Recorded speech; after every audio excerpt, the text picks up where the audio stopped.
Hello friends, welcome to रोहतान जी के study. आज की इस वीडियो में हम कनिष्ठ सहायक का पेपर सॉल्व करेंगे। जो 19 तारीख को कनिष्ठ सहायक का आपका पेपर हुआ है उसको सॉल्व करेंगे, क्योंकि इसके आंसर की आज आ गई है तो उसके अकॉर्डिंग ही इसके आंसर्स को मैं आपको बताऊंगी। सबसे पहले हम हिंदी वाला सेक्शन जो है इसको सॉल्व कर लेते हैं। तो पहला क्वेश्चन है कि राजभाषा नियम 1976 में हिंदी के संबंध में महत्वपूर्ण निर्णय लिए गए, उनमें से मुख्य निर्णय कौन था? तो पहला है कि राजभाषा नियमों को बनाना, दूसरा है संसदीय राजभाषा समिति का गठन, तीसरा है गृह मंत्रालय में अलग से राजभाषा विभाग की शुरुआत और चौथा है उपयुक्त तीनों। तो इसका सही आंसर है ऑप्शन नंबर डी। उपयुक्त तीनों जो है ये इसके अंतर्गत आते हैं, राजभाषा नियम 1976 के अंतर्गत। ठीक है, इसमें जो महत्वपूर्ण निर्णय लिए गए थे ये तीनों ही लिए गए थे, राजभाषा नियमों को बनाना, संसदीय राजभाषा समिति का गठन करना और गृह मंत्रालय में अलग से राजभाषा विभाग की शुरुआत करना। दूसरा क्वेश्चन है, नौली बुआरी को घुड़क देखो। उक्त लोकोक्ति में नौली शब्द का हिंदी अर्थ क्या है? पहला है वधू, दूसरा है नाई, तीसरा है नवेली और डी दिया है आपके पास देखना। तो नौली बुआरी, बुआरी का मतलब होता है बहू, तो वधू तो कट जाएगा यहाँ पे, और बुआरी जो है वो क्या है? नौली है। नौली मतलब नई नवेली है, तो ये आ जाएगा आपका ऑप्शन नंबर सी जो है ये आ जाएगा इसका सही आंसर, नवेली। नेक्स्ट क्वेश्चन है, निम्न में से कौन वृद्धि संधि का उदाहरण है? पहला है महाऔषधि, दूसरा है हिमालय, तीसरा है सुधींद्र और चौथा है गुरुवादेश। तो इसका सही आंसर क्या आ जाएगा? ऑप्शन नंबर ए, महाऔषधि, क्योंकि जो हमारी वृद्धि संधि होती है, वृद्धि संधि में क्या हो जाता है? आई और औ हो जाता है, क्योंकि इनकी वृद्धि हो जाती है, तो इसलिए इसे वृद्धि संधि कहते हैं। तो सीधे सीधे ऑप्शन नंबर ए इसमें दिख रहा है। क्वेश्चन नंबर नेक्स्ट है हमारे पास, निम्नलिखित में से गढ़वाली लोक गायक कौन नहीं है? पहला है जीत सिंह नेगी, दूसरे हैं जगदीश बकरोला, सी है हमारे पास किशन सिंह पंवार और डी है गजेंद्र रावत।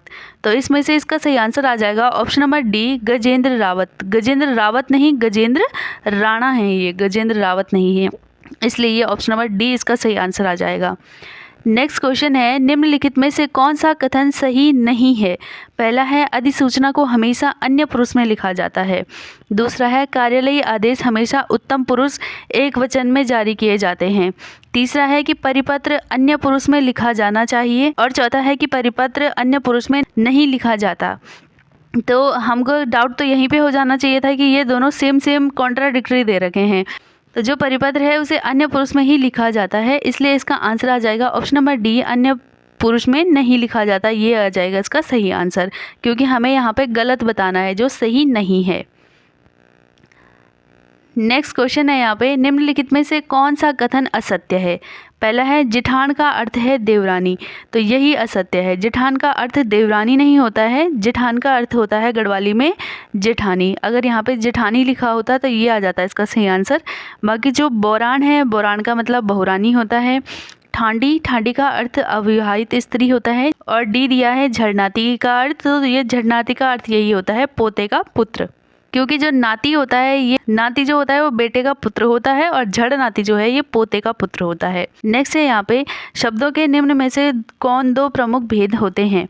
पहला है विकारी और अविकारी, दूसरा है तत्सम और तद्भव, तीसरा है यहाँ पे उपसर्ग प्रत्यय और चौथा है कर्ता क्रिया। कर्ता क्रिया नहीं होता है, उपसर्ग और प्रत्यय भी नहीं होते हैं। इन दोनों में आपको कंफ्यूजन हो सकती थी, लेकिन विकारी और अविकारी जो होते हैं ये जो है प्रयोग के आधार पर शब्द के दो भेद होते हैं, विकारी शब्द और अविकारी शब्द। अगर हम बात करते हैं उत्पत्ति के आधार पर तो आप क्या आ जाएंगे, तत्सम, तद्भव और देशज और विदेशज, ये चार प्रकार के होते हैं। ठीक है, तो यहाँ पे अगर दो और दिए होते तो ये इसका सही आंसर आ जाता, लेकिन इसका सही आंसर है ऑप्शन नंबर ए, विकारी और अविकारी। नेक्स्ट है, गढ़वाली भाषा में निम्न शब्दों में से कौन सा शब्द माँ का पर्यायवाची नहीं है? तो पहला है बुए, दूसरा है बौजी, तीसरा है बई और चौथा है बोई। तो इसका सही आंसर आ जाएगा ऑप्शन नंबर बी, बौजी। बौजी क्योंकि हम भाभी को बोलते हैं, बाकी ये जो सारे शब्द हैं इनको हम माँ के लिए प्रयुक्त करते हैं। नेक्स्ट है, निम्नलिखित में से कौन सा शब्द शुद्ध है? पहला है अधिशासी, तो इसका सीधे सीधे सही आंसर है ऑप्शन नंबर सी, अधिशासी। अधिशासी जो है इस प्रकार लिखा जाता है। नेक्स्ट क्वेश्चन है, निम्नलिखित में से ऊष्म व्यंजन बताइए। पहला है शौ, शौ, सौ, हो, दूसरा है य, व, र, ल और सी है हमारे पास अक्ष, त्र, ज्ञ और श्र और डी है क ख ग और घ। तो इसका सही आंसर आ जाएगा ऑप्शन नंबर ए श स और ह। जो ऊष्म व्यंजन होते हैं मतलब कि जिनको बोलने में क्या होती है ऊष्मा निकलती है हल्की सी, तो उसको हम ऊष्म व्यंजन कहते हैं। इनको हम जानते हैं य लव अंतस्थ व्यंजन होते हैं, अक्षत्र ज्ञ संयुक्त व्यंजन होते हैं। और इसलिए इसका आंसर क्या आ जाएगा हमारे पास ऑप्शन नंबर ए जो है ये सही हो जाएगा। नेक्स्ट क्वेश्चन है भ्रमर गीत निम्न में से किसका सबसे महत्वपूर्ण एवं काव्यात्मक अंश है? पहला है साहित्य लहरी, दूसरा है कवितावली, तीसरा है सूर सागर और चौथा है दोहावली। तो इसका सही आंसर आ जाएगा ऑप्शन नंबर सी सूर सागर, ये आ जाएगा इसका सही आंसर। नेक्स्ट क्वेश्चन है आछरी को मतलब होंद, मतलब जो आछरी शब्द है ना इसका क्या मतलब होता है? पहला है भली, दूसरा है कृष्ण को गोपियों की आत्मा या अप्सरा, और तीसरा है जलेबी जनो पकवान, और डी है यहाँ पे व्याख्यान को भगत।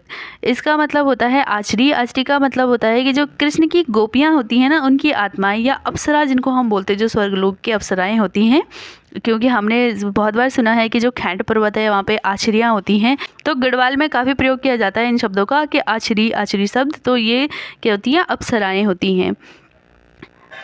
नेक्स्ट क्वेश्चन है निम्नलिखित में से कौन सा शब्द हिम संबंधी नहीं है, मतलब हिम से जिसका संबंध नहीं है? पहला है हिमाल, तो हिमाल बिल्कुल हिम से संबंधित है। यूं का मतलब भी क्या होता है बर्फी होता है।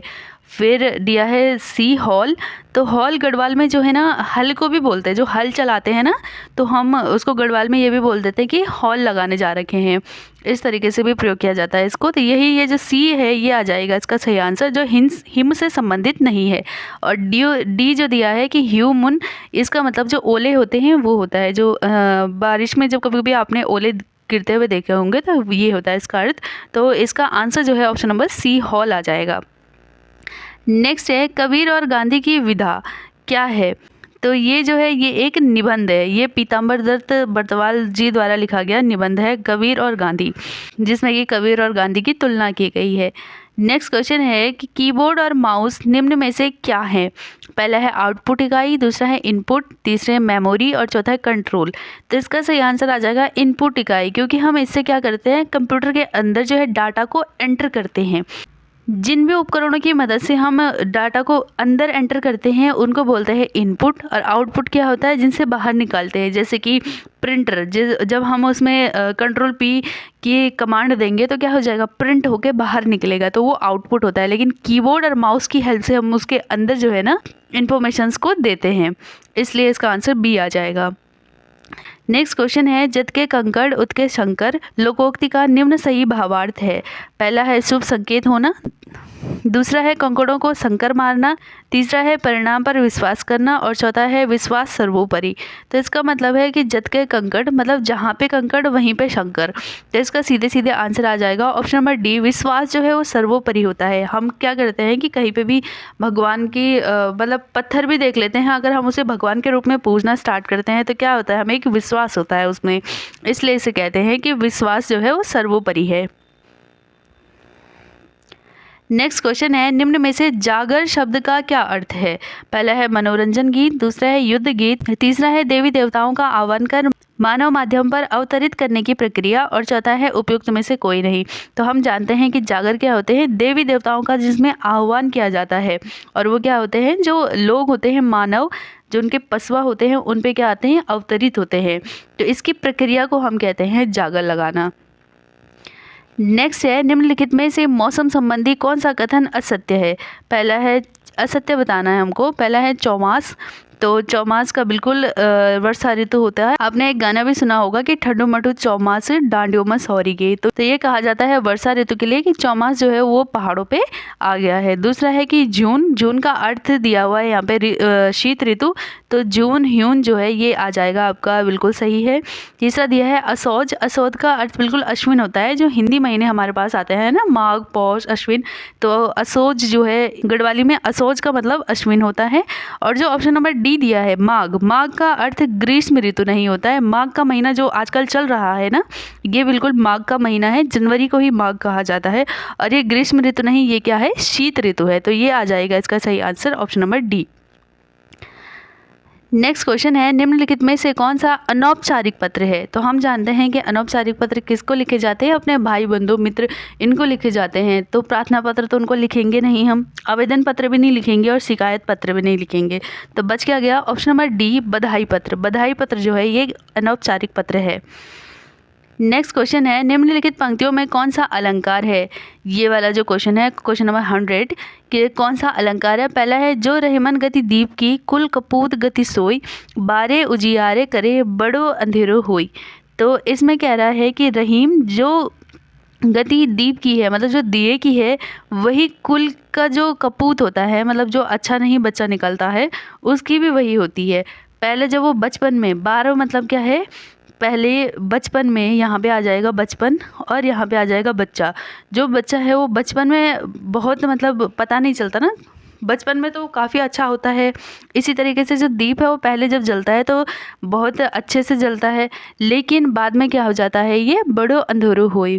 बड़ा होके वो बच्चा अगर बिगड़ गया, कपूत संगत में आ गया, तो क्या हो जाता है, ये बिगड़ जाता है। और जो दीप है वो अगर बुझ गया तो क्या हो जाता है, अंधेरा हो जाता है। तो यहाँ पे जो बारे शब्द है, यहाँ पे इसके 2 मीनिंग आ रहे हैं। इसलिए जहाँ पे भी एक ही शब्द के अलग अलग मीनिंग चिपके हुए होते हैं उसको हम क्या कहते थे, श्लेष अलंकार कहते थे। इसलिए इसका आंसर क्या आ जाएगा? ऑप्शन नंबर डी, श्लेष आ जाएगा इसका सही आंसर। तो आई होप कि आपके मैक्सिमम क्वेश्चन सही हुए होंगे। आपके कितने नंबर बन रहे हैं हिंदी में, कमेंट बॉक्स में ज़रूर बताएं।